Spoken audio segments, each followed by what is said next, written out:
I'm Edward, your host, and it's always a pleasure to gather here with you. I'd love to know where you're listening from and whether you enjoy crisp winter days or find yourself counting the days until summer returns. Leave a note below and subscribe if you'd like to make these mysteries part of your evenings. Now, make yourself comfortable and enjoy the story. Chapter 1. The Day the Snow Would Not Lift. The snow had been falling for 3 days, and on the morning of the 4th, Miss Marple stood at her sitting room window, observing what had become of St. Mary Mead.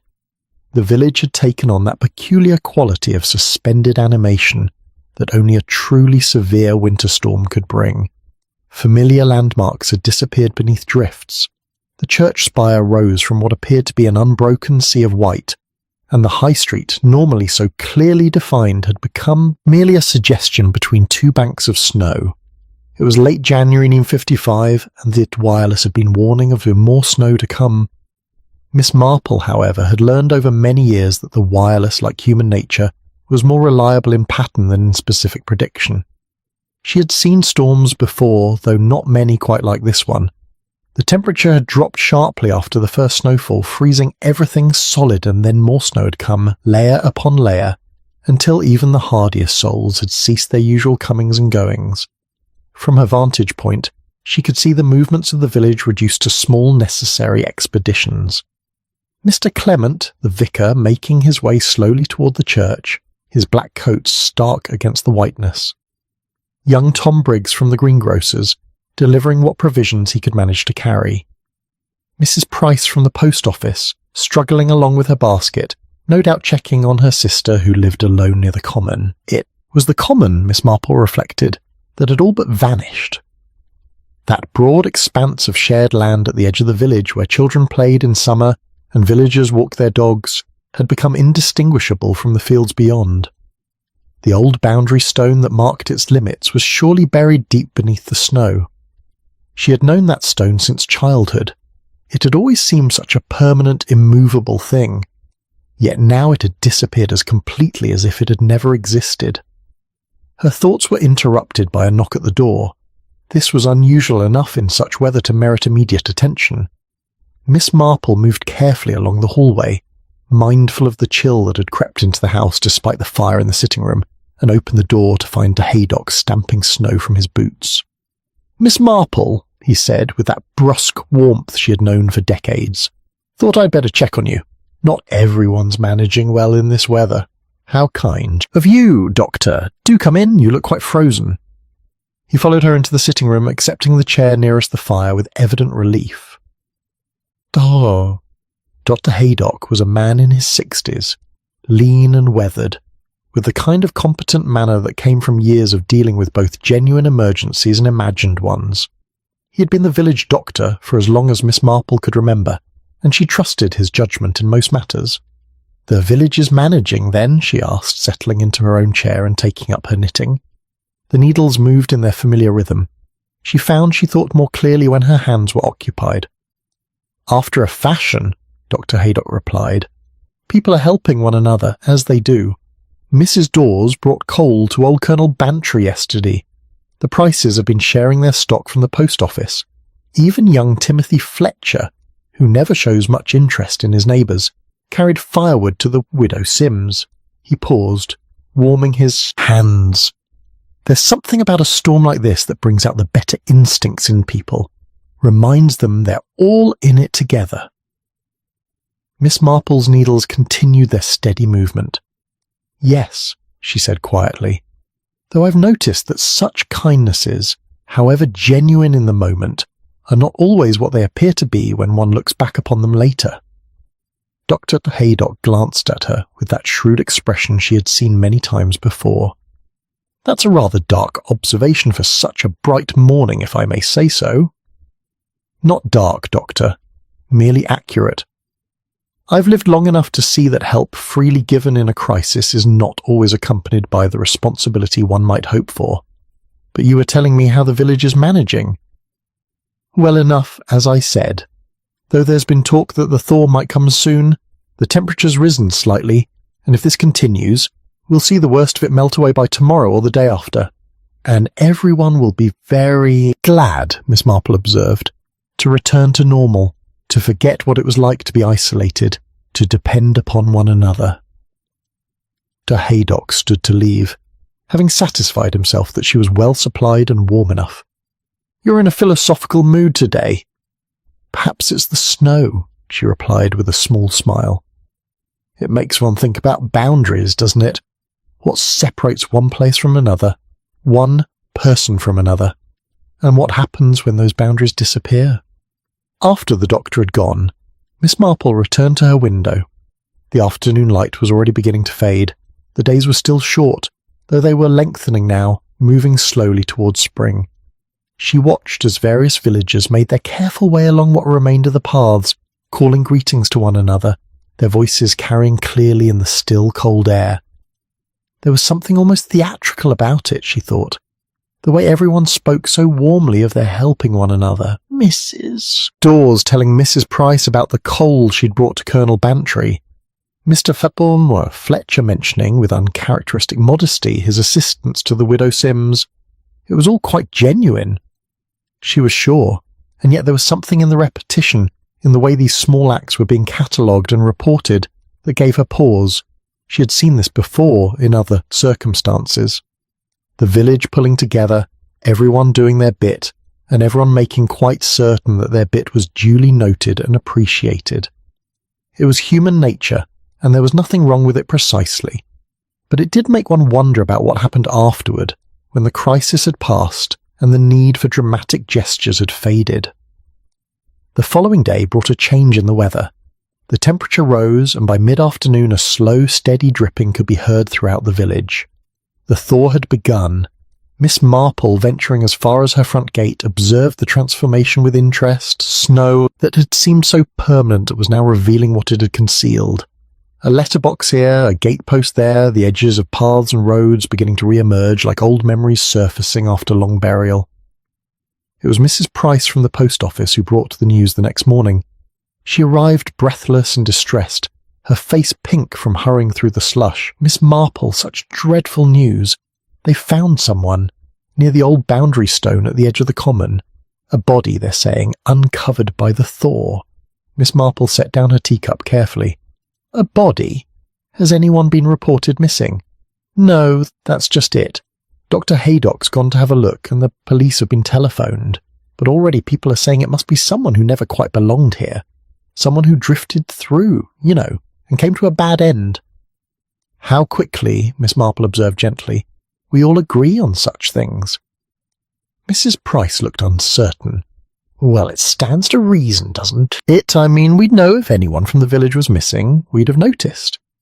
"Yes," said Miss Marple, taking up her knitting once more. "One would think so, though sometimes I've found the people we fail to notice are precisely those who are most present among us."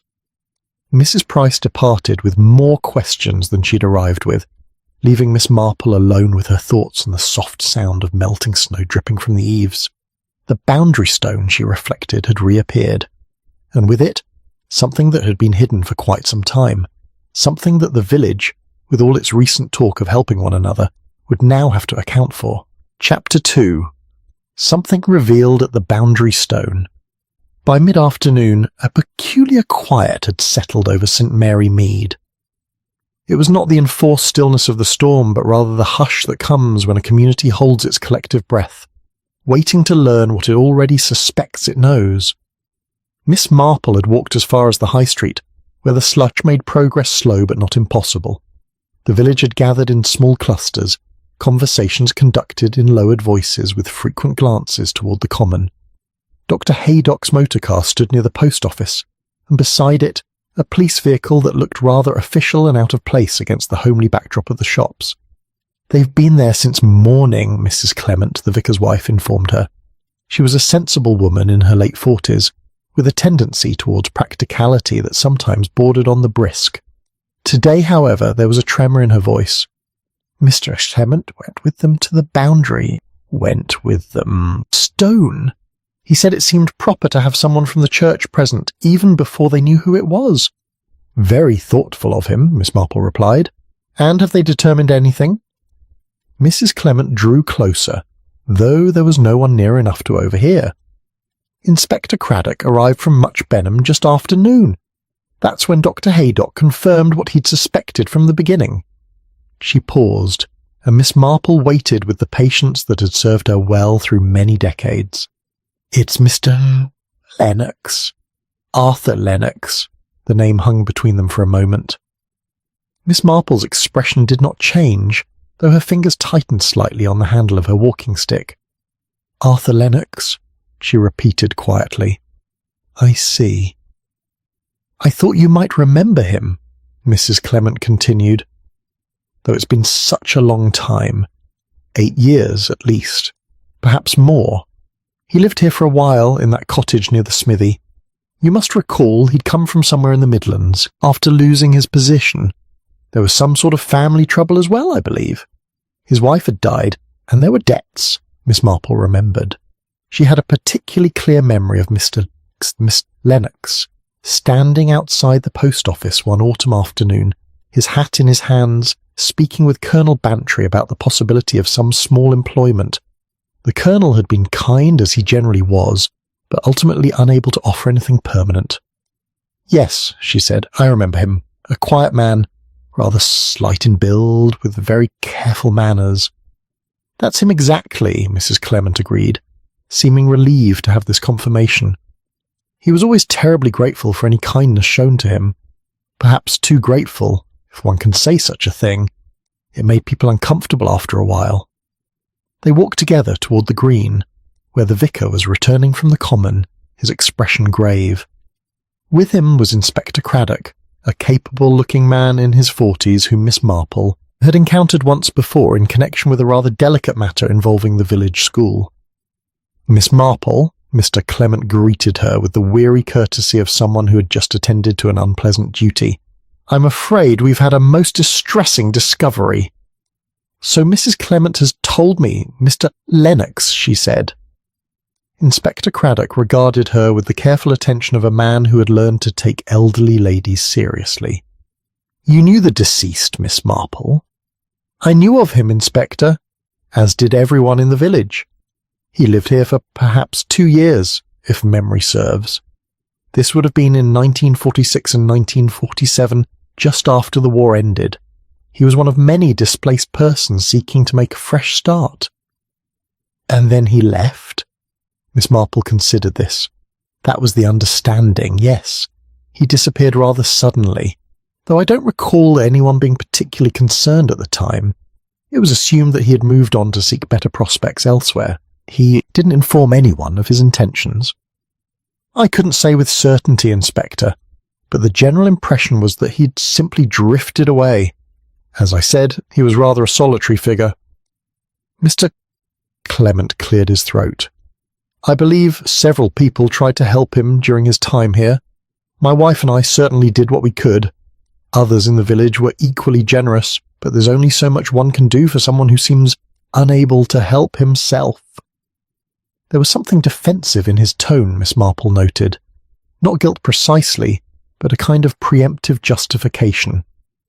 Inspector Craddock consulted his notebook. "Dr. Haydock estimates the body has been there for several years. The exact time is difficult to determine given the conditions, but he's confident it's been at least 5 years, possibly longer." He looked up. "Which means Mr. Lennox never actually left St. Mary Mead at all." The words settled over them like a fresh fall of snow, muffling everything that might be said in response. It was Mrs. Price, arriving somewhat breathlessly from the post office, who broke the silence. "Oh, Mr. Clement, Inspector, have you told them? Such terrible news, and yet, in a way, it answers so many questions, doesn't it?" She addressed Miss Marple directly. "We've all wondered from time to time whatever became of poor Mr. Lennox. Now we know." Miss Marple observed that Mrs. Price seemed less distressed than one might expect. There was an odd note of something approaching relief in her manner. "It's dreadful, of course," Mrs. Price continued, "but at least now we understand why we never heard from him again. He must have met with an accident in the storm. There were several bad winters around that time, weren't there? He could have lost his way in the snow." "The boundary stone is very close to the village," Miss Marple remarked gently. Hardly the sort of place where one would lose one's way, even in poor weather. Mrs. Price looked momentarily uncertain. Well, no, perhaps not, but he was always rather impractical, wasn't he? Never quite seemed to grasp how things were done. Perhaps he fell and couldn't get up again. The cold would have taken him quickly. Inspector Craddock made another note. Did Mr. Lennox have any particular reason to be near the common? Did he walk there regularly? I couldn't say, Mrs. Price replied. He kept very much to himself toward the end. After people stopped, she caught herself. That is, after he seemed to become more settled, we saw less of him about the village. After people stopped helping him, you mean? Miss Marple supplied, her tone perfectly pleasant. There was a small, uncomfortable silence. It wasn't that we stopped helping him, Mr. Clement said, a touch of firmness entering his voice. It was simply that the help had been given, and one assumed he would manage from there. One cannot continue indefinitely providing for someone who makes no effort to provide for himself. Of course not, Miss Marple agreed. That would be quite unreasonable. Inspector Craddock looked between them with the expression of someone who sensed undercurrents but could not yet identify their source. I'll need to speak with anyone who had regular contact with Mr. Lennox during his time here. Perhaps tomorrow, once the initial shock has passed. The group dispersed slowly, each person returning to their home with a certain heaviness of step. Miss Marple walked back through the slush, her mind turning over what she had heard and, more significantly, what she had observed. The reaction to the identification had been uneven, and villagers were visibly shaken. Mrs. Price, despite her apparent relief, had been trembling. Others, like Mr. Clement, seemed primarily defensive, and several people she'd passed on the high street had worn expressions of carefully managed discomfort, as though confronting something they had long ago decided not to think about. But most striking of all was what no one had expressed: surprise at where Mr. Lennox had been found. The boundary stone marked the edge of the common, the limit of shared village space. Beyond it lay fields and open country, but the stone itself stood at a threshold, a point of transition between belonging and not belonging. Mr. Lennox had been found at a boundary, and somehow, Miss Marple reflected as she reached her cottage gate, no one in St. Mary Mead seemed to find that placement unexpected. Chapter 3. A Death Nobody Had Marked. The following day brought a clear, cold morning that seemed to sharpen everything it touched. Miss Marple had slept poorly, her thoughts returning again and again to Arthur Lennox, and the curious way the village had received the news of his death. It was not that anyone had been unkind, far from it, but there had been something almost practiced in their responses, as though they had been preparing for this moment without quite knowing it. She arrived at the vicarage just after 10 o'clock, having accepted Mrs. Clement's invitation to help sort through items for the church jumble sale. It was the sort of task that brought the village women together, providing both purpose and opportunity for conversation. On this particular morning, Miss Marple suspected the conversation would matter rather more than the sorting. Mrs. Bantry was already there, having brought a large box of books from the manor. She was a woman of considerable energy and uncertain tact, qualities that made her both exhausting and oddly refreshing in equal measure. "Jane, how prompt you are!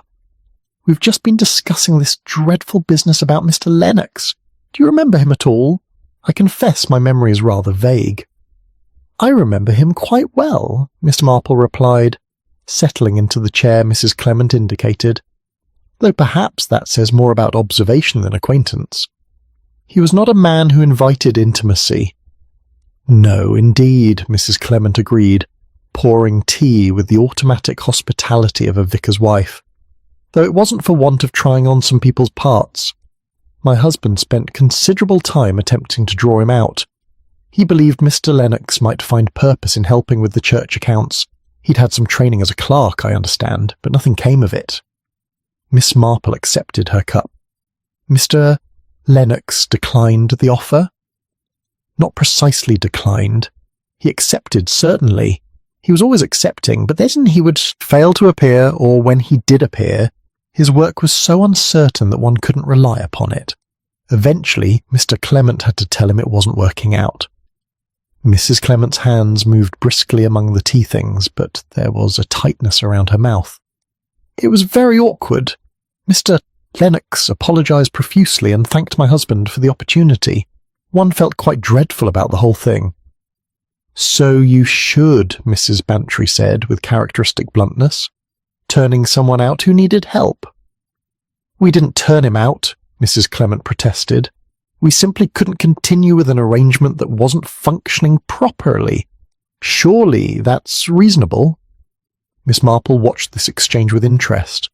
Mrs. Clement, normally so assured, seemed genuinely distressed. Mrs. Bantry, for her part, had spoken with more sharpness than the situation appeared to warrant. "I'm sure it was all done with the best intentions," Miss Marple said mildly. "These things so often are." Door opened to admit Mrs. Price and her sister, Miss Hartnell, who lived in one of the cottages near the common. Miss Hartnell was a tall, angular woman with a nervous disposition and a tendency to speak too quickly when agitated.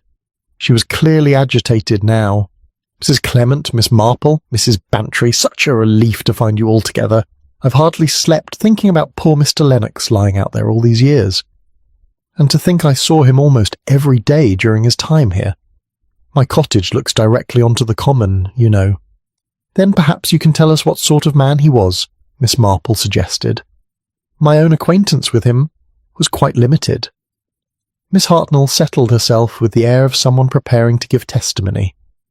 "He was very quiet, very polite, always tipping his hat and saying good morning, though he rarely stopped to speak properly. I used to see him walking on the common in the late afternoons, always the same path, very regular in his habits." "And did he seem troubled to you?" Mrs. Bantry asked. "Troubled?" Miss Hartnell considered this. "I suppose he must have been, mustn't he? Looking back now, I mean. At the time, one simply thought of him as a rather colourless sort of person. Someone who needed help but didn't quite know how to accept it gracefully." Mrs. Price had been unusually silent, but now she spoke up. "I gave him credit at the shop for nearly 3 months. I didn't mind at first. We all wanted to help him get on his feet, but when the debt reached £5 and he still couldn't pay anything back, I had to speak to him about it. Very gently, I assure you. I explained that I had my own obligations to consider." "And what did he say?" Miss Marple inquired. "He was terribly apologetic. Said he understood completely and would find a way to repay me. He did eventually settle the debt, but it took him the better part of a year, and the payments were so irregular and so small that I felt worse collecting them than I would have done simply writing off the whole amount." Mrs. Price's voice had risen slightly. "It made me feel like a money-lender, harassing someone who clearly had nothing." "How uncomfortable for you," Miss Marple observed, and meant it. Mrs. Bantry set down her teacup with a sharp click. "It seems to me that everyone in this room has a story about helping Mr. Lennox and then feeling badly about it afterward. Is that what we're all gathering here to confirm?" The silence that followed was broken only by the ticking of the vicarage clock. Mrs. Clement resumed her sorting with unnecessary vigour. Miss Hartnell examined her hands. Mrs. Price stared into her tea as though it might contain answers. "The difficulty," Miss Marple said at length, "is that Mr. Lennox appears to have been remembered only for his need, not for any quality of character, any particular skill or interest, any identifying feature beyond his dependency on others' goodwill. That is a very narrow sort of existence." "But that's just it," Miss Hartnell said eagerly, relieved to have something concrete to discuss. "He didn't seem to have any interests, at least none that he shared. One tried to engage him in conversation about books or current events or even the weather, and he would simply agree with whatever one said. It was like talking to a shadow." "Perhaps," Mrs. Bantry suggested, "that's what happens when one spends all one's energy being grateful. There's nothing left over for being oneself." This observation fell into the conversation with unexpected weight. Mrs. Clement stopped sorting. Mrs. Price looked up sharply. Even Miss Hartnell seemed struck by it. "I never thought of it quite that way," Mrs. Clement said slowly. You may be right. He did seem to devote enormous effort to expressing his gratitude, almost to the point where it became uncomfortable. One wanted to say, yes, we know you're grateful, but what else are you? And did anyone ask him that? Miss Marple wondered aloud. No one answered. The sorting continued in a more subdued fashion. Conversation turned to the mechanics of the jumble sale, the state of the village hall, the various small practical matters that occupied village life. But underneath ran a current of something unexamined, something that none of the women seemed quite willing to name. As Miss Marple prepared to leave, Mrs. Bantry walked with her to the gate. "They're all feeling guilty," she said without preamble. "Every last one of them. And I suppose I am too, if I'm honest. I don't even remember what I did or didn't do for Mr. Lennox, but I'm quite certain I could have done more." "We can always have done more," Miss Marple replied. "That's the nature of human limitation, but I wonder whether the guilt comes from not having done enough, or from having done just enough to feel virtuous while ensuring that he remained someone else's ultimate responsibility." Mrs. Bantry gave her a sharp look. "That's rather harsh, Jane." "Is it? I'm simply observing that Mr. Lennox's death appears to have gone entirely unnoticed. For 8 years, no one marked his absence. No one wondered whether he was well or where he might have gone. His disappearance was accepted with remarkable ease." Miss Marple adjusted her gloves, which suggests to me that he had already disappeared in every way that mattered, long before he died. She walked home through streets that had almost returned to normal. The last of the snow was melting away, revealing the ordinary landscape beneath, but the boundary stone on the common she knew would remain visible now, a marker not just of territory, but of something the village would have to acknowledge. Mr. Lennox had been helped. Everyone agreed on that. But somehow, in all that helping, he had become invisible, and no one had noticed when he disappeared entirely. Chapter 4. Gratitude spoken too often. Inspector Craddock had established himself in a corner of the Blue Boar's private dining room, where he was methodically interviewing those who had known Arthur Lennox. Miss Marple, having been asked to provide what information she could, arrived precisely at the appointed hour of 3 o'clock to find the inspector looking somewhat perplexed. "Miss Marple," he greeted her with evident relief. "Do sit down. Hoping you might help me make sense of something. I've now spoken with 7 people who claim to have assisted Mr. Lennox during his time in St. Mary Mead. While everyone is perfectly willing to describe what they did for him, no one seems able to tell me anything about the man himself." Miss Marple settled into her chair and rearranged her handbag on her lap. "That is quite interesting, Inspector, though perhaps not as surprising as it might first appear. You knew him better than the others?" "Not at all. I had perhaps 3 conversations with Mr. Lennox in the 2 years he lived here, and each was entirely conventional, but I observed him rather more carefully than I conversed with him, which sometimes tells one more." Inspector Craddock opened his notebook. "Then perhaps you can tell me what you observed." Miss Marple was silent for a moment, gathering her thoughts. "Mr. Lennox arrived in St. Mary Mead in the autumn of 1946. He took lodging in the cottage near the smithy, a small place, rather damp but affordable. He had come from Coventry, I believe, where he had worked as a clerk in a manufacturing concern before the war.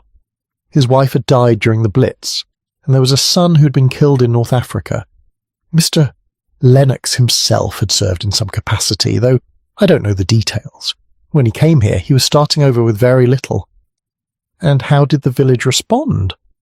"With great kindness initially. These were difficult times for everyone, and there was a general feeling that we must all help one another. Colonel Bantry found him some work cataloguing books in the manor library. Mrs. Price extended credit at the post office. The vicar involved him in church affairs. Others contributed in smaller ways, meals, clothing, coal for his fire." Miss Marple paused. The difficulty was that Mr. Lennox accepted everything. Inspector Craddock looked up from his notes. "Surely that's natural when one is in need."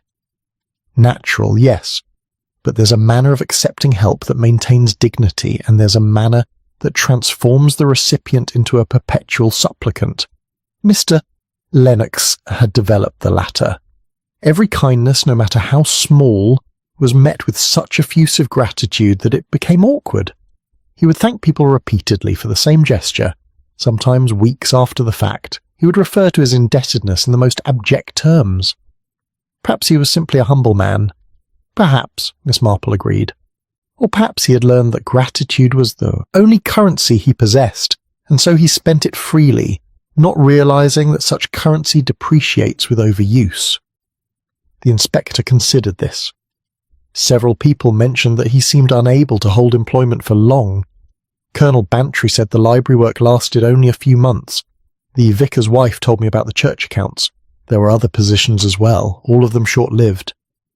Yes, I remember. Each time the pattern was the same. Someone would offer Mr. Lennox an opportunity. He would accept with overwhelming gratitude. He would perform adequately for a short time, and then something would go wrong. He would make errors, miss appointments, fail to complete tasks, and when confronted, he would apologize so profusely and express such distress at having disappointed his benefactor that the person would feel terrible about raising the matter at all. A rather effective way of deflecting criticism, Inspector Craddock observed, or a rather desperate way of managing shame, Miss Marple countered gently. I don't believe Mr. Lennox was manipulative, Inspector. I believe he was terrified. He had lost everything, his family, his home, his position in the world. The help he received here was all that stood between him and complete destitution. So he expressed gratitude not because it was expected, but because he genuinely believed that without continuous demonstrations of his thankfulness, the help would stop. And it did stop eventually. Yes, though not all at once and not for any single reason. It simply became clear over time that Mr. Lennox was not going to get back on his feet, as the phrase goes. He was not going to become self-sufficient. He was not going to repay the village's investment in him, and so one by one people withdrew their support. Not cruelly, you understand, simply practically. Inspector Craddock made several notes.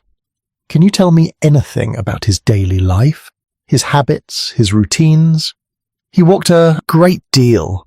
Miss Hartnell, whose cottage overlooks the common, mentioned seeing him there regularly. I myself saw him several times walking along the road toward Much Benham, always alone, always with that same careful, apologetic manner, even in his gait. He attended church every Sunday and sat in the back pew, arriving early and leaving quickly. He took his meals at his cottage. I know this because Mrs. Davies, who cleaned for him briefly, said he kept very simple provisions: bread, tea, a bit of cheese, sometimes tinned soup. Did he have any friends? Anyone he confided in? Miss Marple shook her head slowly. I think Mr. Lennox had forgotten how to have friends, if he ever knew. Every relationship he formed here was structured by need and assistance. He was always the recipient, always the grateful one. That doesn't leave room for friendship, which requires a degree of equality. When did you last see him? It would have been in the spring of 1947. He was standing outside the post office, and I nodded to him in passing. He tipped his hat and murmured something, probably a thank you, though I couldn't say what for. His expression was peculiarly blank, I remember, as though he were performing an expected gesture without any particular feeling behind it. And after that, I realized one day that I hadn't seen him in some time, but I didn't think to inquire after him. No one did, as far as I know. Miss Marple met the inspector's gaze directly. We all assumed he had left. It was easier to assume that than to wonder whether we ought to have noticed his absence. Inspector Craddock closed his notebook. Dr. Haydock believes he died sometime in the winter of 1947, possibly during one of the cold snaps in February or March. The exact date is impossible to determine. So he was alive when I last saw him, but not for very long afterward. It appears so, which raises the obvious question of what he was doing near the boundary stone, and whether anyone might have been with him when he died. Miss Marple had been expecting this. You're asking whether someone might have harmed him. I'm asking whether we can rule it out. The location is unusual, close enough to the village that he should have been easily found, Yet far enough from any dwelling that he might have lain there unnoticed if someone chose not to look. The body shows no obvious signs of violence, but after 8 years, that tells us very little. I see. Miss Marple thought for a moment. Inspector, I think the question is not whether someone harmed Mr. Lennox, but whether the village as a whole created circumstances in which he was harmed, which is a different matter entirely, and not one that can be addressed by police investigation. Inspector Craddock studied her with the expression of a man who had learned to take such observation seriously. But you believe something happened to him beyond simple misfortune? I believe, Miss Marple said, Miss, carefully, that Mr. Lennox died because he had nowhere to go and no one to ask for help. Whether that was by design or by negligence or by the simple accumulation of small abandonments, I cannot yet say. But I do know that gratitude spoken too often becomes a substitute for genuine connection, and without connection, a person can vanish even while standing in plain sight. She rose to leave, gathering her gloves and handbag. Mr. Lennox thanked us all very much, Inspector, right up until the moment when he understood that no amount of thanks would be sufficient to earn him a permanent place among us. And after that, I suspect he stopped asking for anything at all. Outside, the afternoon had turned grey and cold again. Miss Marple walked slowly home, her mind on a man who had thanked his way into invisibility, and a village that had accepted his gratitude without ever asking what it cost him to give it. Chapter 5. The Shape of an Old Favour. The next several days brought a peculiar atmosphere to St. Mary Mead. It was not quite guilt, though guilt was certainly present. Nor was it precisely defensiveness, though there was an undercurrent of that as well. Rather, it was as if the village had become acutely conscious of itself, examining its own reflection and finding the image somewhat less flattering than expected. Miss Marple had been invited to tea at the Manor by Mrs. Bantry, who had telephoned that morning with a note of urgency in her voice. Jane, I must talk to you.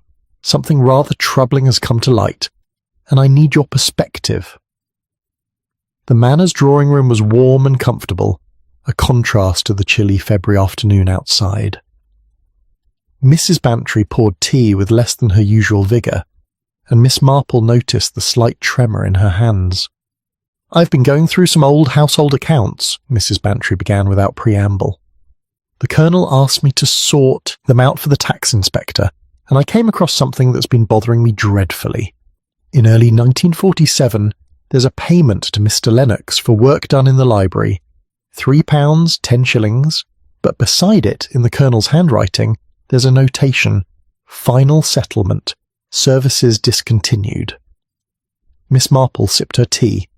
That would have been when Colonel Bantry ended Mr. Lennox's employment, I suppose. Yes, but that's just it.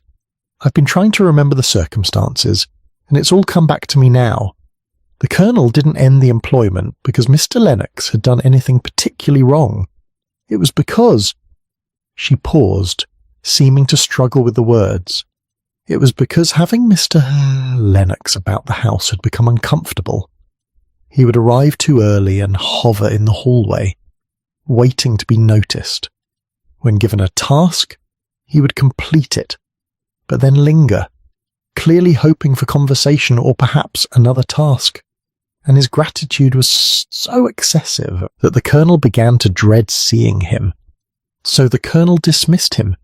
He gave him a final payment and said the work was complete, which was true in a sense. The library catalogue was finished, but there were other things Lennox might have done. The Colonel simply didn't offer them. Mrs. Bantry set down her cup with a clatter. And I supported the decision entirely. I remember feeling quite relieved when it was over. Mr. Lennox had begun to feel like an obligation that would never end. Miss Marple regarded her friend with sympathy. You did what seemed reasonable at the time. Did I? Or did I simply take the easiest path, the one that freed us from an uncomfortable situation without requiring us to consider what would happen to him afterward? Before Miss Marple could respond, they were interrupted by the arrival of Colonel Bantry himself, still in his outdoor coat and looking rather grim. Dolly. Miss Marple. Glad to find you together. I've just come from the Blue Boar, where I had a most unsettling conversation with young Fletcher. You know Timothy Fletcher, the one who inherited the smithy from his uncle? I know of him, Miss Marple said, though I understood he sold the smithy several years ago and moved into his uncle's larger property. Exactly so, which means he now owns the cottage where Mr. Lennox lodged. Well, it seems Inspector Craddock asked him about the tenancy, and Fletcher admitted something rather disturbing. When Lennox couldn't pay the rent in the winter of 1907, Fletcher gave him notice. But the peculiar thing is, Lennox never actually left the cottage. He simply stopped coming to the door when Fletcher called. Eventually, Fletcher assumed he'd gone and changed the locks. Mrs. Bantry drew in a sharp breath. He locked him out. He secured an empty cottage, as he thought. Or so he claims. But the timing is significant. If Lennox was locked out of his lodging in February 1947, and he died that same winter, the Colonel didn't finish the sentence. Miss Marple's needles had been moving steadily throughout this exchange, but now they paused. Did Mr. Fletcher make any effort to discover where Mr. Lennox had gone? None whatsoever. He said he assumed Lennox had found accommodation elsewhere, possibly with someone who'd taken pity on him. Fletcher had already extended more patience than the rent arrears justified, or so he told the inspector. How much was owed? 2 months' rent, £4 in total. The sum hung in the air between them. £4, less than the Colonel's final payment to Lennox for the library work. A manageable debt, had anyone chosen to manage it. Mrs. Bantry rose and moved to the window, her back to the room. We all did this, didn't we? Each of us offered help and then withdrew it when the helping became inconvenient. And we all found perfectly reasonable explanations for why we couldn't continue. Miss Marple resumed her knitting. I think it would be more accurate to say that you all offered help without fully considering what that help might require. A favour performed once is an act of charity, but a person in genuine need requires something more sustained, more committed, and that level of responsibility is considerably more demanding. Colonel Bantry sank into a chair. Inspector Craddock asked me directly whether I thought anyone in the village might have wished Lennox harm. I told him certainly not, and I meant it. But now I wonder whether harm requires intention, whether the accumulated weight of small abandonments might not be just as deadly as any deliberate act. There's more, Mrs. Bantry said, turning from the window. Mrs. Price came to see me this morning, quite distraught. She'd remembered that in late January and February, Lennox came to the post office and tried to purchase stamps and paper. She assumed he wanted to write to potential employers, but when she told him he'd need to settle his existing account before extending more credit, he simply left without the items. She said he looked, and these were her words, as though he'd expected nothing different. Miss Marple thought of the man standing outside the post office, his hat in his hands, his expression blank, performing the expected gesture without feeling. What one must understand, she said carefully, is that each of these actions, viewed individually, appears entirely reasonable. Colonel Bantry completed the work for which he'd engaged Mr. Lennox and provided fair payment. Mr. Fletcher protected his property interests when rent went unpaid. Mrs. Price maintained necessary business boundaries. None of these decisions, taken alone, seems cruel or even particularly harsh. But together, Mrs. Bantry asked. Together, they create a situation in which Mr. Lennox found himself with no employment, no lodging, no credit, and, most significantly, no reasonable expectation that asking for help would produce anything beyond embarrassment. Miss Marple's needles moved with steady precision. The shape of an old favour, you see, changes over time. What begins as genuine assistance can gradually transform into a burden, then a boundary, and finally a barrier. And the person who received the initial favour often feels the transformation more keenly than the one who offered it. Colonel Bantry cleared his throat. Are you suggesting we're responsible for his death? I'm suggesting that responsibility is rarely as clear-cut as we might wish. Mr. Lennox died alone near the boundary stone in the winter of 1947. No one pushed him there. No one prevented him from seeking shelter. But everyone had, in their own small way, made it clear that his needs had exceeded the village's willingness to meet them. Then what were we supposed to do? Mrs. Bantry demanded. Continue indefinitely? Support him forever? That's the question, isn't it? Miss Marple replied gently. When we offer help, what are we truly offering? A temporary measure to ease our own discomfort at witnessing need? Or a genuine commitment to another person's welfare? The former is simpler, certainly, but it often leaves the recipient worse off than if no help had been offered at all, because it creates expectations that are then disappointed. Mrs. Bantry returned to her chair, deflated. We failed him. You helped him, Miss Marple corrected, and then you stopped helping him. Whether that constitutes failure depends on what you believed you were doing when you began. If you thought you were solving his problems, then yes, you failed. But if you understood that you were merely postponing them, she paused. Well, postponement eventually ends, and when it does, the reckoning comes due. Outside, the light was fading. Colonel Bantry stirred the fire while Mrs. Bantry sat in unhappy silence. Miss Marple gathered her knitting, preparing to leave. The difficulty, she observed as she stood, is that we tend to remember our acts of kindness as complete in themselves. We forget that from the recipient's perspective, the ending of kindness can feel like a judgment. Mr. Lennox was given much, and then it was all taken away. One can hardly be surprised that he interpreted this as confirmation of his own worthlessness. She made her way to the door, then turned back. The village helped Mr. Lennox according to its capacity, but capacity, I'm afraid, is often just another word for convenience. And convenience, as Mr. Lennox discovered, is a very unreliable foundation for survival. The walk home was cold and dark, but Miss Marple's thoughts were on warmth that had been offered and then withdrawn, and on a man who had frozen to death within sight of the village that had helped him. Chapter 6. Stories Told to be Kind. By Sunday, a narrative had begun to establish itself in St. Mary Mead.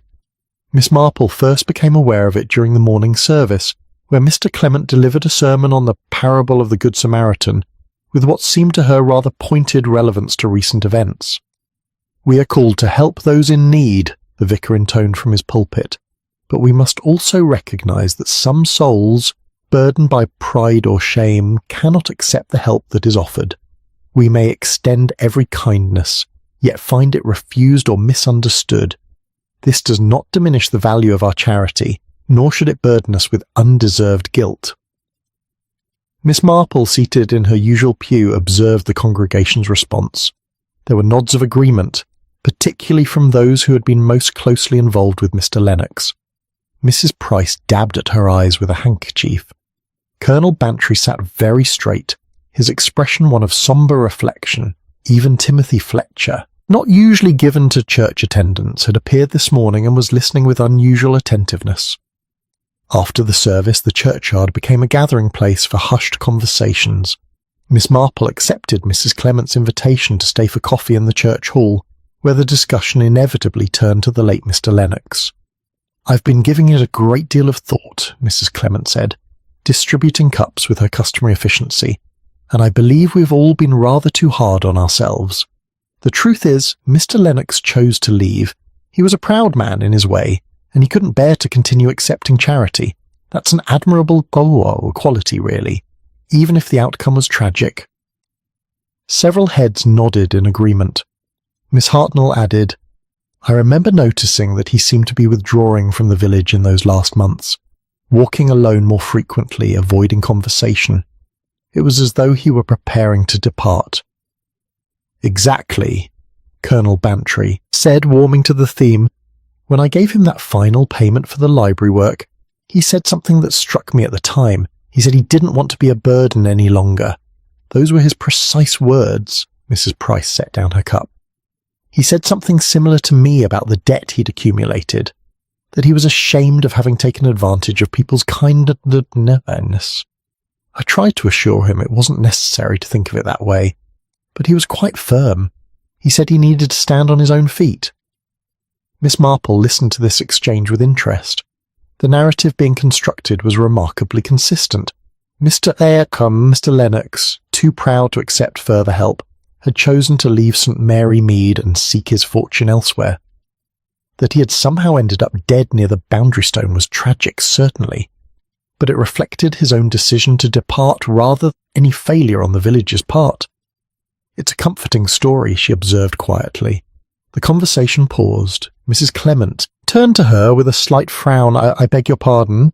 I said it's a comforting story that Mr. Lennox left voluntarily out of pride and independence rather than necessity or desperation. It allows everyone to feel that they behaved honourably. There was a moment of uncomfortable silence.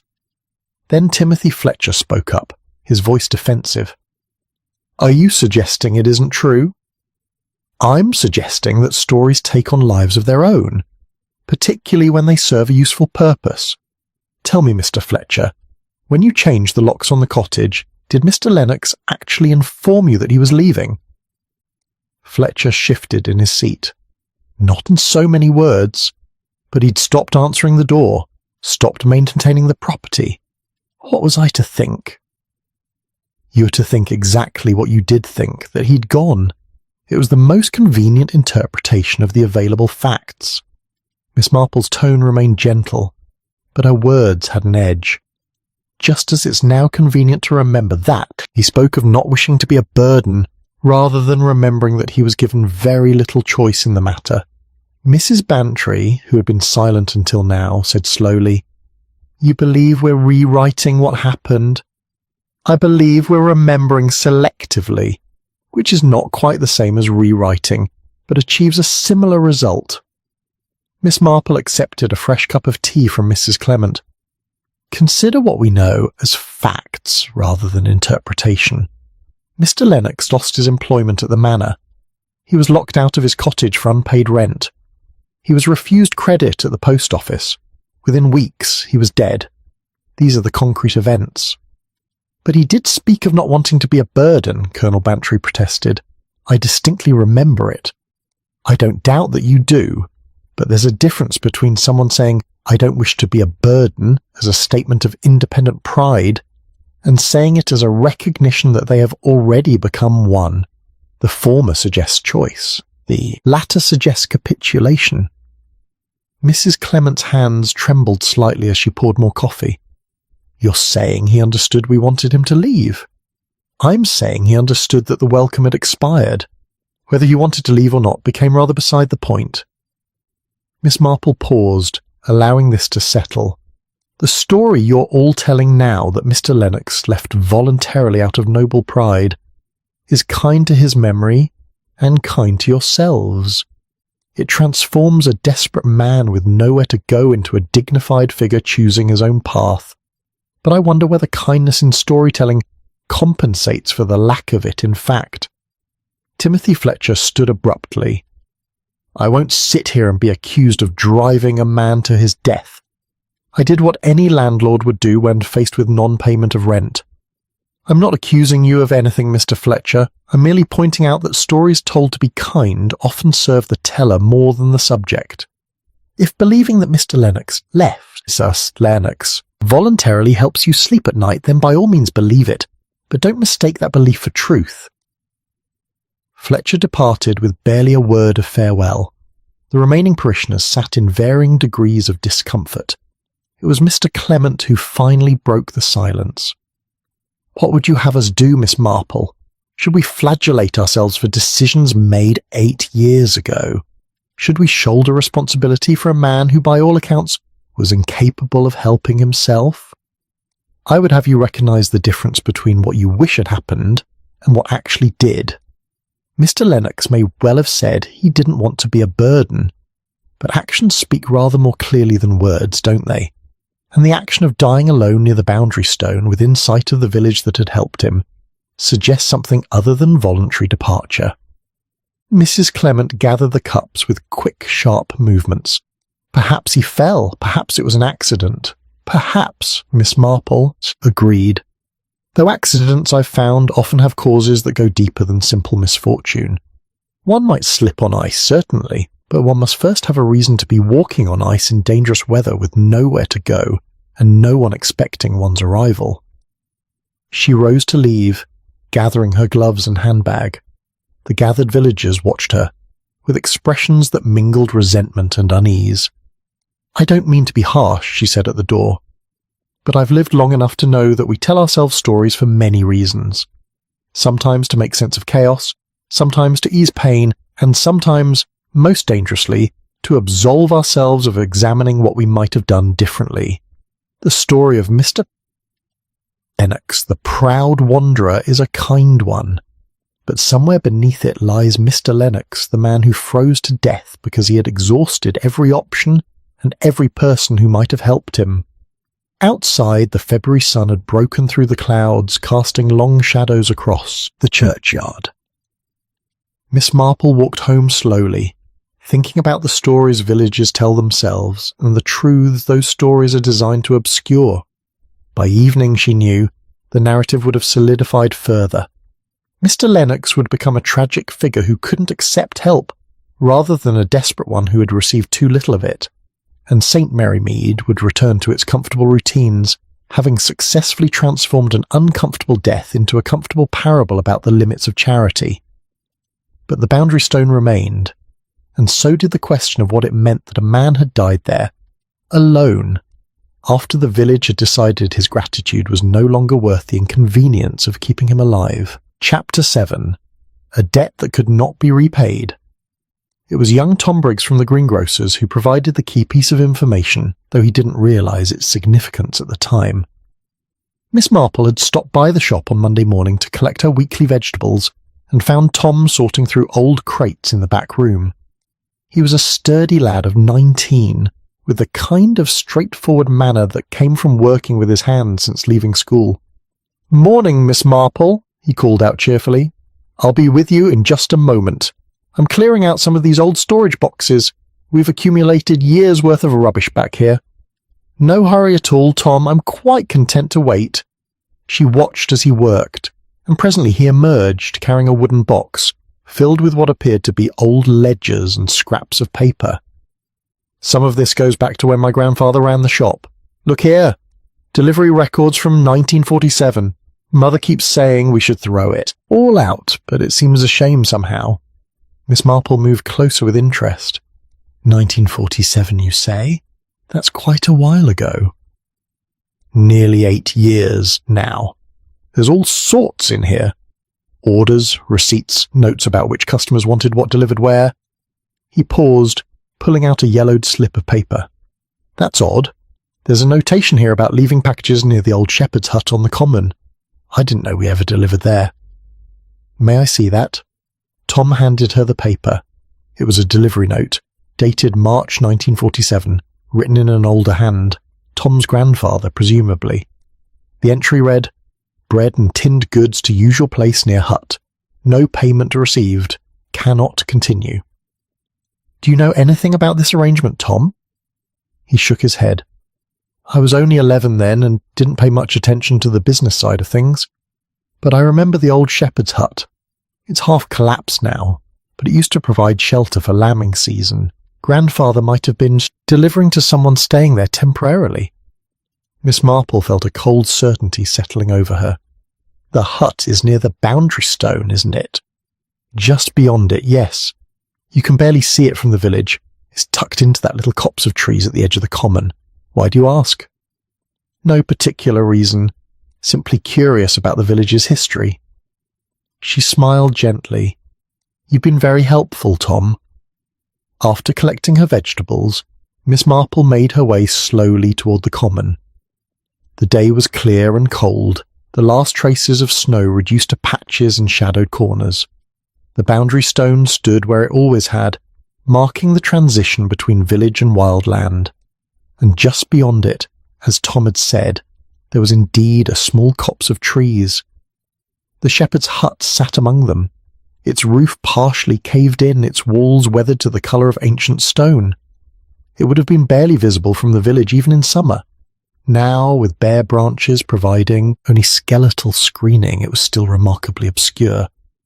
Miss Marple approached carefully, mindful of uneven ground. The door hung crooked on broken hinges. Inside, the space was small and dark, smelling of damp earth and rotted wood. But there were signs of habitation, even after 8 years. A rusted tin cup in one corner, the remains of what might have been a makeshift bed of straw and sacking, a shelf that still held 3 tins of soup, their labels faded but readable. She stood very still, imagining how it must have been. Mr. Lennox, locked out of his cottage, unable to secure other lodging, too ashamed to ask for more help, finding this abandoned structure and making it his refuge, living within sight of the village that had helped him, but no longer part of it. The delivery note made sense now. Tom's grandfather had discovered Lennox here, and, with the quiet kindness of a practical man, had left food without making a production of it, until even that small charity had to stop because there was no payment forthcoming. Miss Marple, she turned to find Inspector Craddock approaching through the trees, his expression curious. "Inspector, I didn't expect to encounter you here." "I might say the same, though I suspect we've both arrived at the same conclusion." He gestured towards the hut. "I had a conversation with old Mrs. Davies this morning. She was Mr. Lennox's cleaner briefly, you may recall.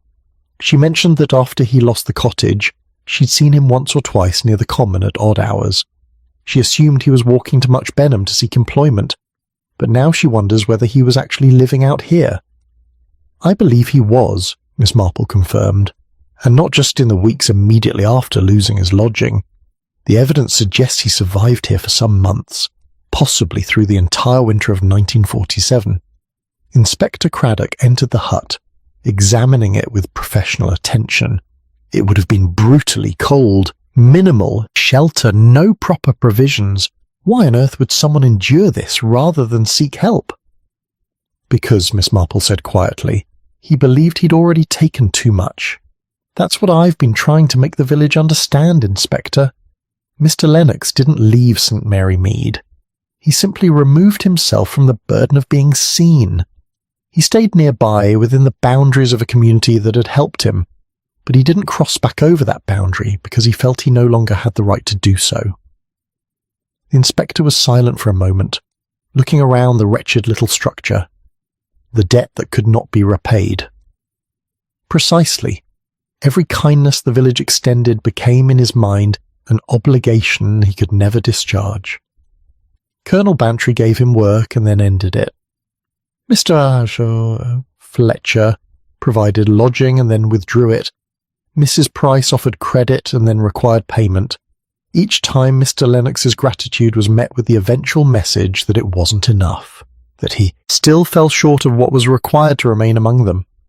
So he stayed here instead, where he wouldn't be seen failing, where his inability to repay his debts wouldn't cause anyone discomfort, where his very existence wouldn't remind people of their own limited generosity.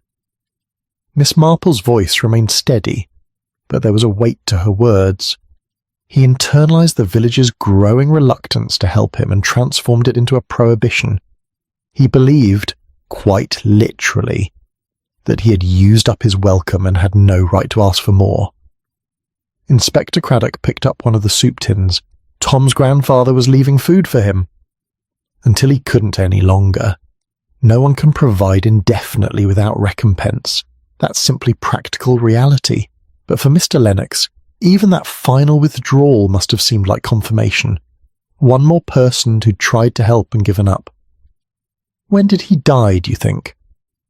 Miss Marple moved to the doorway, looking out towards the boundary stone. Late winter, as Dr. Haydock suggested. February or March, when the cold would have been most severe and his resources most depleted. He was found near the stone rather than in the hut, which suggests he was attempting to reach the village. Perhaps he'd fallen ill. Perhaps he'd finally decided to overcome his shame and ask for help after all. But he never made it. No, the boundary proved too far, she paused. Or perhaps it would be more accurate to say that the psychological distance had become greater than the physical one.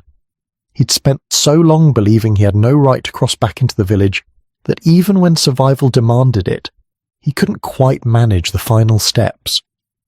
They stood together in silence, contemplating the small tragedy contained in these few square feet of rotting timber and earth. "I'll need to document this as part of the investigation," Inspector Craddock said finally, "though I suspect it changes very little in terms of legal culpability. A man died of exposure while living rough. No one compelled him to stay here." "No one compelled him," Miss Marple agreed. "But everyone made it clear in small ways and large that returning to ask for help was not a viable option. The result is much the same, Inspector, even if the method is less direct." She made her way back toward the village, leaving the inspector to his documentation. The boundary stone seemed particularly solid in the afternoon light, its presence both ordinary and significant. Mr. Whodunit had died trying to cross a border that had existed more in his own mind than in physical space, a border created by accumulated kindnesses that had become debts, and debts that could never be fully repaid. The village had helped him, and in helping him, had somehow made it impossible for him to help himself. Chapter 8. The Cost of Being Sheltered. The discovery of the shepherd's hut spread through St. Mary Mead with the peculiar rapidity that significant information always seemed to achieve in small communities. By Tuesday afternoon, everyone knew that Mr. Lennox had been living rough within sight of the village, and the reactions were precisely what Miss Marple had anticipated: shock, distress, and a renewed urgency to explain how this could have happened without anyone noticing.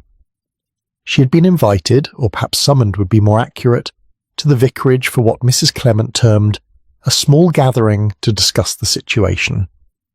When Miss Marple arrived, she found the drawing-room occupied by most of those who'd been involved with Mr. Lennox 8 years earlier.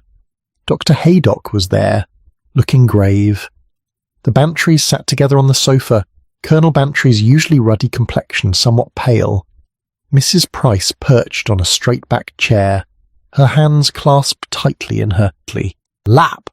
Timothy Fletcher stood by the window, his posture defensive. Even old Mrs. Davies had been brought in, seated near the fire with a cup of tea trembling in her hands. Inspector Craddock was also present, though he'd positioned himself somewhat apart from the group, an observer rather than a participant. Mr. Clement cleared his throat. "Thank you all for coming.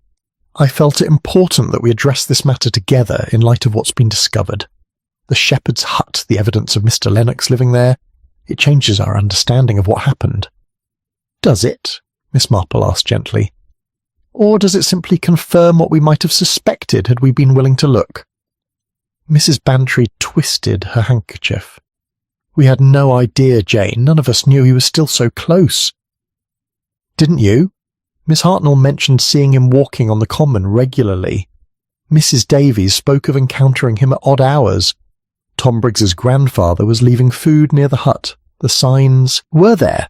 If anyone had chosen to interpret them as signs rather than coincidences," Fletcher spoke up sharply, "you're saying we should have known he was living in a derelict hut. That's hardly reasonable." "I'm saying that knowing requires a willingness to see, and seeing in turn requires accepting responsibility for what one observes." Miss Marple settled into the chair Mr. Clement indicated.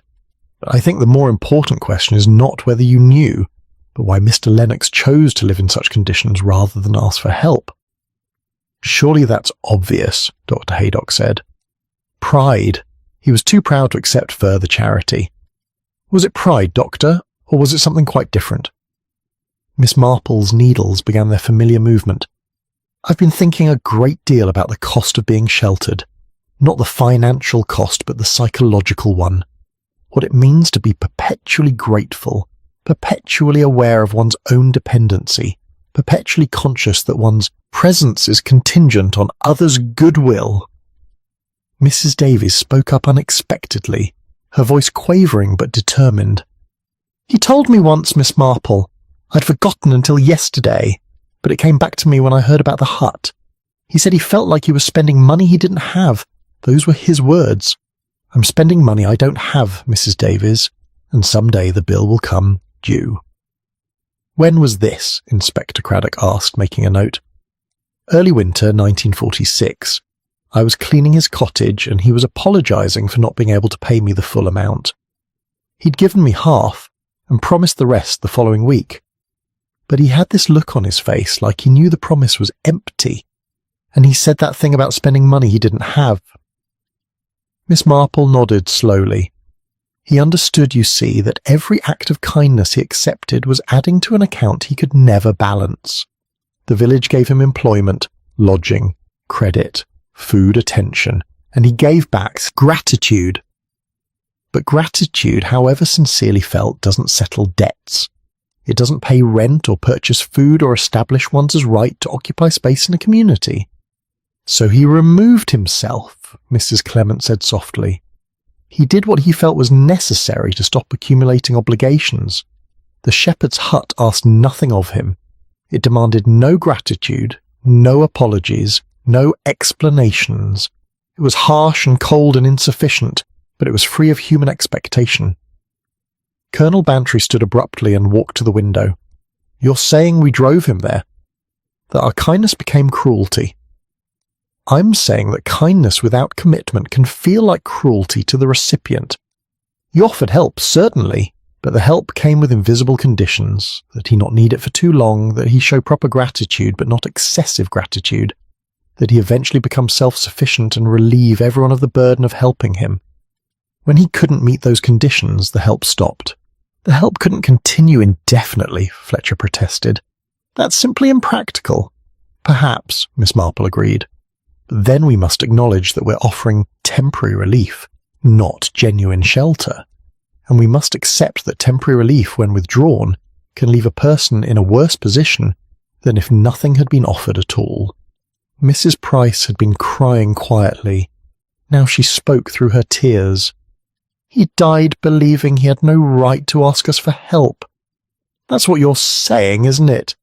He died because he thought he'd already taken too much." "Yes," Miss Marple said simply. "That's exactly what I'm saying. The village's kindness taught Mr. Lennox that his needs were burdensome, his gratitude insufficient, and his very existence an imposition. So when the winter became unbearable and his resources ran out, he died rather than cross the boundary back into the village. Not because anyone told him he couldn't, but because everything he'd experienced had taught him that he shouldn't." The silence that followed was heavy with recognition.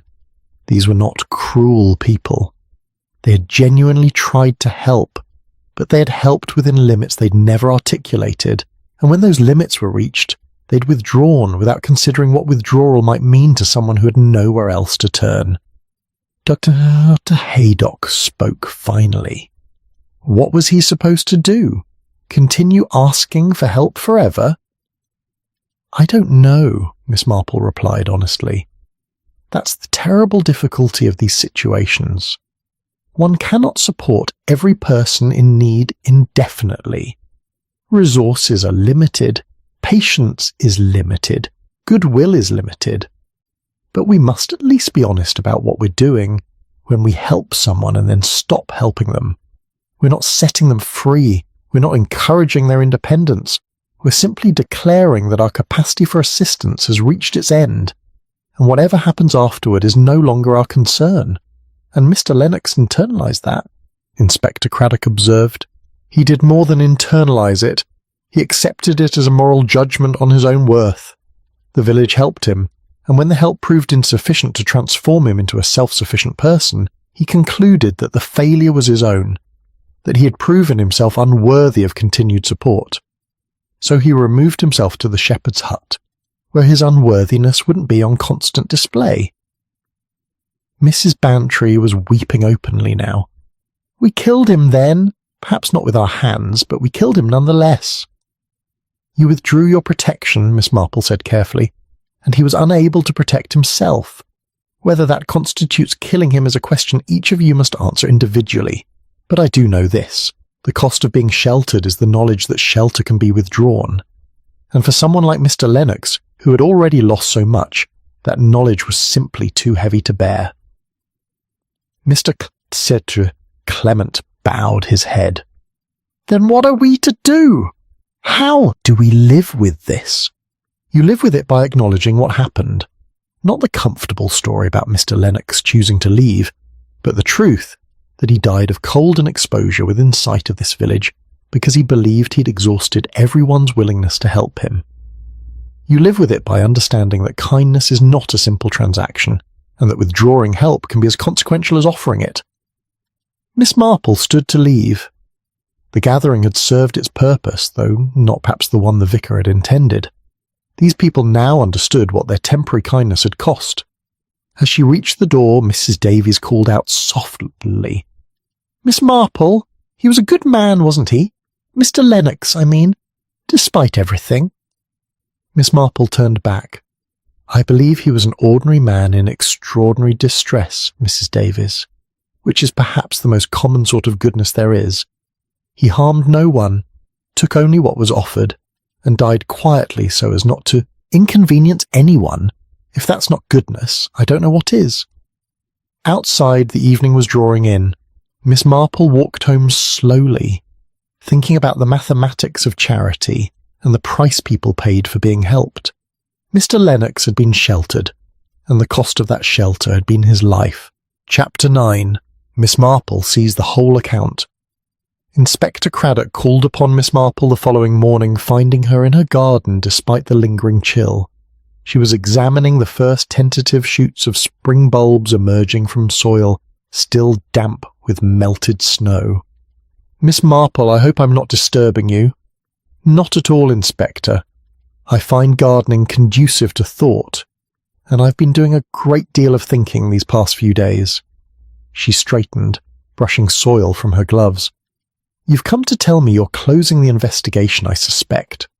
He looked mildly surprised. "How did you know?" "Because there's nothing to investigate, not in the legal sense. Mr. Lennox died of exposure while living in a derelict structure. There's no evidence of foul play, no indication that anyone prevented him from seeking help. Tragic, certainly. Criminal, no." "That's essentially what I'll be reporting, yes." Inspector Craddock paused. "Though it feels inadequate, somehow." "That's because the truth is more complex than the law allows for." Miss Marple gestured toward the house. "Come in for tea, Inspector. I'd like to share something with you." Once settled in her sitting room, Miss Marple poured tea with the careful precision of ritual. "I've been considering the whole account of Mr. Lennox's time in St. Mary Mead, rather like balancing a ledger. It's quite instructive when one approaches it that way." Inspector Craddock accepted his cup. "A ledger?" "Yes. On one side, we have what the village gave.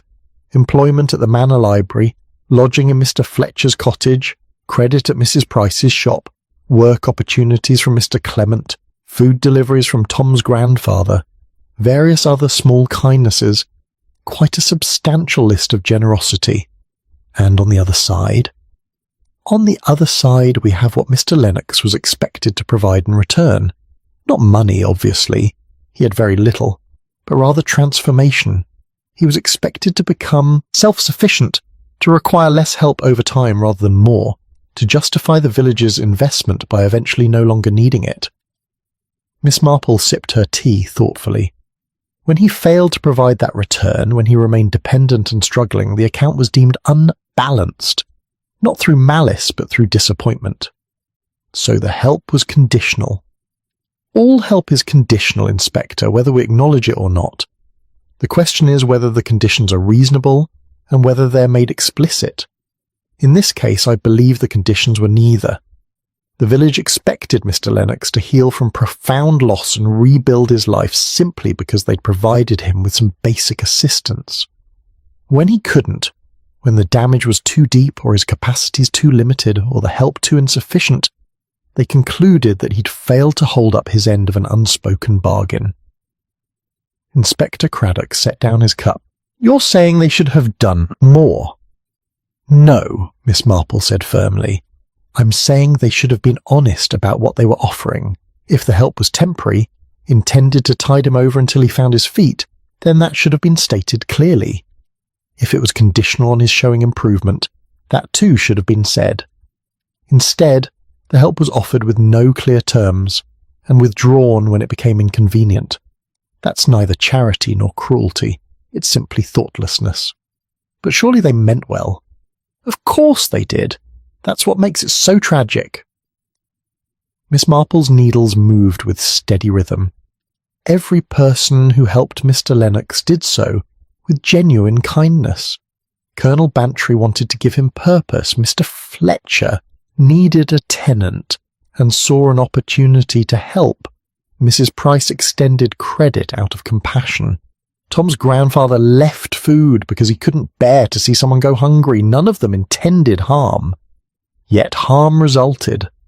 Yes, because kindness without responsibility is not actually kind, it's merely comfortable.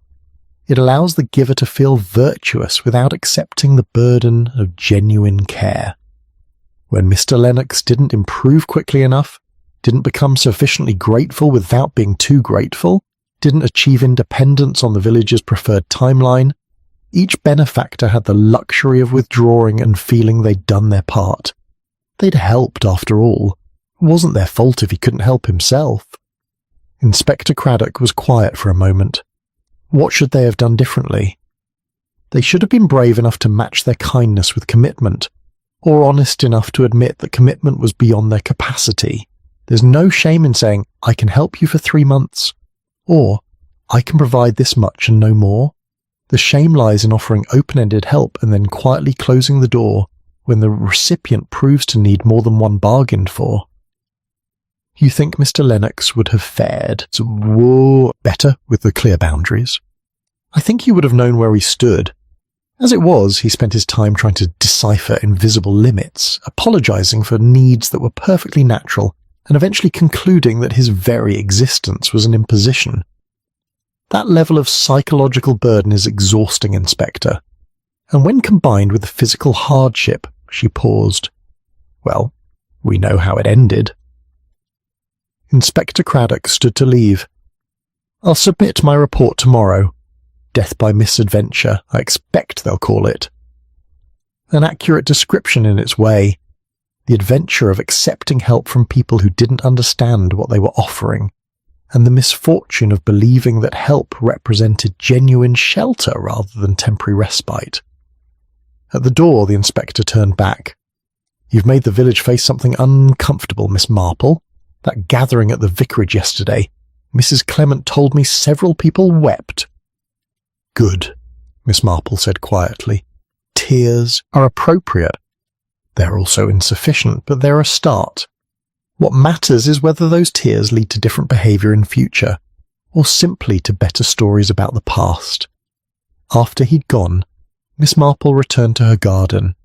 The bulbs were pushing through despite the cold, despite the weight of soil and snow that had pressed upon them. Some would bloom and some would not, but all had been given at least the chance to try. Mr. Lennox had not been given that chance, not really. He'd been given help that looked like opportunity but functioned like charity, support that felt like obligation, and kindness that became over time a method of exclusion. The village had balanced its ledger by withdrawing from an account that had become too costly, and Mr. Lennox, with nothing left to spend and nowhere left to go, had paid the final price for that withdrawal. Miss Marple saw the whole account now, spread before her like numbers on a page. The addition of small kindnesses, the subtraction of sustained support, the multiplication of expectations, and finally the division of a man from his community, leaving him alone on the wrong side of a boundary he'd been taught not to cross. It balanced in its way, but the sum was death, and no amount of good intentions could alter that mathematics. Chapter 10. When the village spoke more honestly. The funeral took place on a grey Thursday afternoon, with clouds that threatened snow but delivered only a persistent drizzle. The church was surprisingly full, more so than Miss Marple had anticipated, given that Mr. Lennox had been gone from the village for 8 years and had barely been noticed during the 2 he'd lived there. But guilt, she reflected, was a powerful motivator for attendance. Mr. Clement conducted the service with quiet dignity, making no reference to the circumstances of death beyond the barest acknowledgement that Mr. Lennox had passed from this world during a harsh winter, alone and unnoticed. The words hung in the cold air of the church with their own weight of accusation. Though the vicar's tone remained gentle throughout, there were no family members present, Mr. Lennox's son had died in the war, his wife before that, and any more distant relations either didn't exist or hadn't been traced. So it was the village that served as mourners, standing in neat rows and singing the hymns with more vigour than melody. Miss Marple observed them as they sang. Colonel Bantry, his voice steady but his face deeply lined. Mrs. Bantry clutching her hymnal with white-knuckled hands. Mrs. Price, whose eyes remained red throughout. Timothy Fletcher, standing at the back and looking as though he wished to be anywhere else. Dr. Haydock, professional even in grief. The Clements, united in their ministerial duty. Miss Hartnell, Mrs. Davies, Tom Briggs, and a dozen others who had known Mr. Lennox slightly, or helped him briefly or simply felt the need to bear witness. The burial followed in the churchyard, where a modest plot had been secured near the far wall. Someone, Mrs. Bantry, Miss Marple later learned, had commissioned a simple headstone. Arthur James Lennox, 1895 to 1947 requiescat in pace. The dates told their own story. 52 years of life ending in a winter that the village had survived quite comfortably while he had not. As the mourners dispersed, making their quiet way back toward their homes and routines, Miss Marple found herself walking with Mrs. Bantry through the drizzle.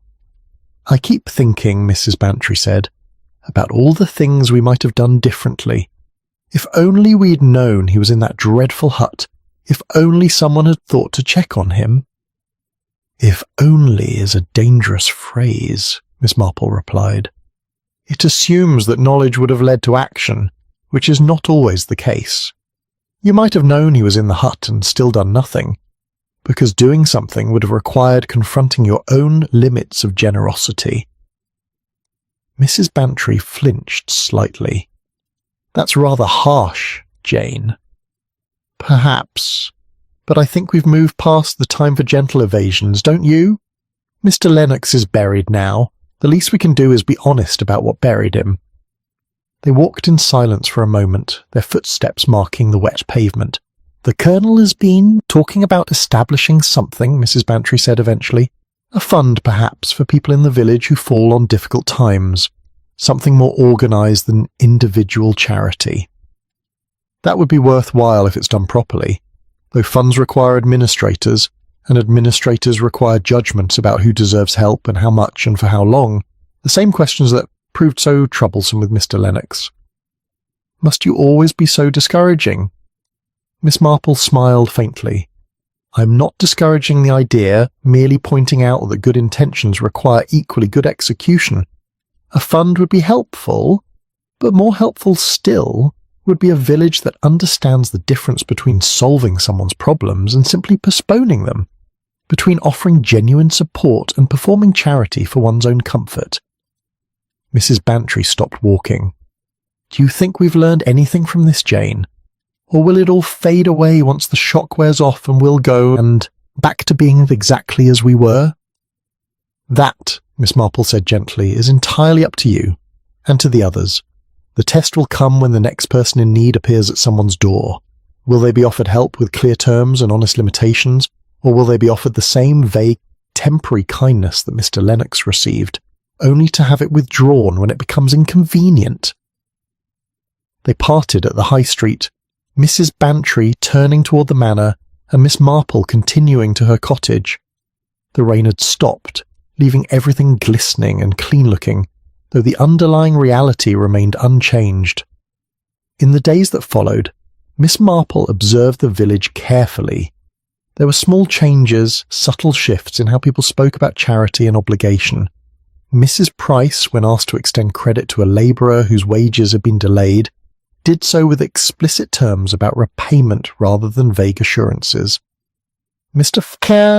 Fletcher, renting out another cottage, drew up a proper contract that included provisions for hardship. The vicar, organising assistance for an elderly parishioner, convened a meeting to distribute responsibility rather than leaving it to fall on one person who would eventually tire of the burden. These were modest adjustments, perhaps, but they suggested a new awareness of what help actually meant and what it required of those who offered it. The Colonel's Fund was indeed established, though with considerably more structure than such things usually possessed. There were guidelines about eligibility, duration of assistance, and regular reviews. It was less romantic than simple generosity, but Miss Marple suspected it would prove more useful for precisely that reason. One afternoon in early March, Miss Marple encountered Inspector Craddock on the High Street. He'd returned to Much Benham, but had business in St Mary Mead and stopped to greet her. "I thought you'd want to know," he said, "that the coroner's inquest ruled death by misadventure as expected. No criminal proceedings, no further investigation required." "I expected as much. The law concerns itself with actions, not with absences of action, with cruelty, not with insufficient kindness." "You sound disapproving." "Not of the law, Inspector. The law must draw clear lines, and this case falls outside them. I simply observe that justice and legality are not always the same thing. Mr. Lennox received no justice, though no laws were broken." Inspector Craddock was quiet for a moment. "For what it's worth, Miss Marple, I think you've achieved something here. The village is different now, more thoughtful perhaps, less certain of its own virtue. That's something at least, though I wonder if it will last beyond the current discomfort. Time will tell, I suppose. It always does." The following week brought the first genuine warmth of spring. Miss Marple, working in her garden, saw fresh growth everywhere. Bulbs emerging, buds swelling, the whole world preparing for renewal. The common had returned to its usual appearance, green and open, with children playing and dogs being walked, and life proceeding in its ordinary patterns. The boundary stone stood in its accustomed place, unremarkable to anyone who didn't know what it marked. But Miss Marple noticed that people no longer passed it without some acknowledgement, a glance, a pause, a moment of reflection. It had become, in its quiet way, a memorial, not to Mr. Lennox specifically, but to the cost of thoughtless charity and the danger of kindness that asked nothing of itself. One evening, taking tea with Mrs. Bantry at the Manor, Miss Marple remarked on the changes she'd observed. "People are being more careful now," she said, "more honest about what they can and cannot do. It's not as warm as unthinking generosity, perhaps, but it's more sustainable and ultimately more respectful of those who need help." Mrs. Bantry poured more tea with hands that no longer trembled. "The Colonel says we should have done this years ago, been more organised, more systematic. He blames himself terribly for Mr. Lennox. Blame is less useful than understanding, and understanding leads, one hopes, to different choices in future. Do you think Mr. Lennox would find any comfort in knowing that his death led to change?" Miss Marple considered this carefully. "I think Mr. Lennox would have preferred not to die. But failing that, yes, perhaps there's some value in his death serving as a lesson, though the lesson is a hard one, and one we ought to have learned without such a costly demonstration." They sat in comfortable silence as the light faded outside. Miss Marple thought about boundaries and what they meant, not just physical markers between spaces, but psychological ones between people, between charity and obligation.